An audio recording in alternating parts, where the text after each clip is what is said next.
you would hear his speeches. You couldn't help it. And, you know, as a speaker, he was great. Fascinating, wasn't he? Absolutely fascinating. And a lot of what he said, you sort of reflect on now, and you can understand his, you know, the third way and things like that. Now, it doesn't mean you have to agree with something, which is, as you know, as we've always said the whole way along. And there were a lot of things I disagreed with during his administration. But you do sort of look back and think, he did extremely well. He brought a party out of the depths of despair into being an electoral success. That takes some real doing to bring together your own party for a start.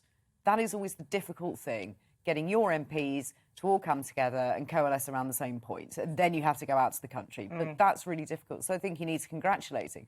Whether I think he deserves an honour, I'm always really uncomfortable when it's politicians getting these high honours. Because I see this thing as though, right, so we're pulling down statues of slave traders because they did some good things. So the money they used, you know, they're philanthropic people. They bought things and they put money behind institutions. They helped education and did all that. But then they got involved in an illegal, well, it was legal at the time.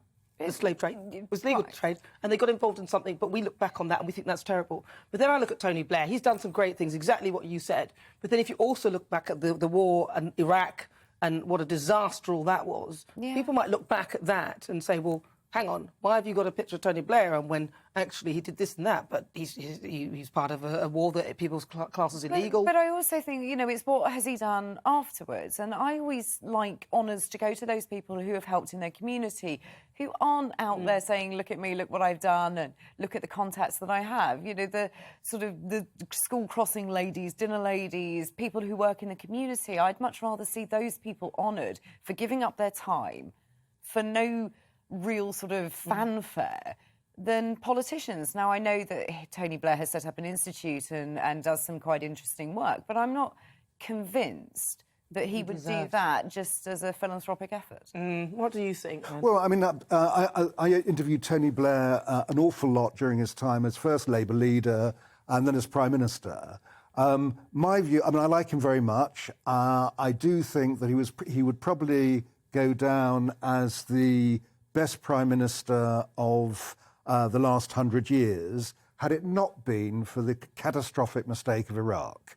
And it was an absolute catastrophe. And so everything else, the good stuff he does that you forget about, peace in Northern Ireland being an example of nobody else had got there. OK, it was started by John Major. Tony Blair completed it.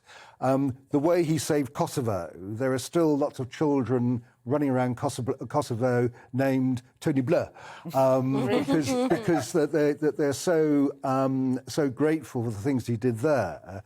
So there are a lot of good stuff. Iraq was a disaster. But what surprises me about this honour is why now and why it didn't happen before. That most prime ministers can either choose a peerage, as Margaret Thatcher did, or they can choose a knighthood, as John Major did. Tony Blair decided not to do either, which was sort of in his character. He was very much the call me Tony, so he just wanted to be Tony Blair.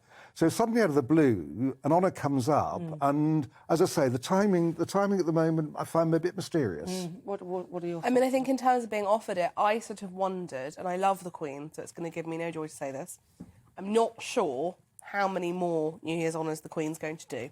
And I wonder how much this might be the one that she's doing in the full knowledge that there may or may not be another one.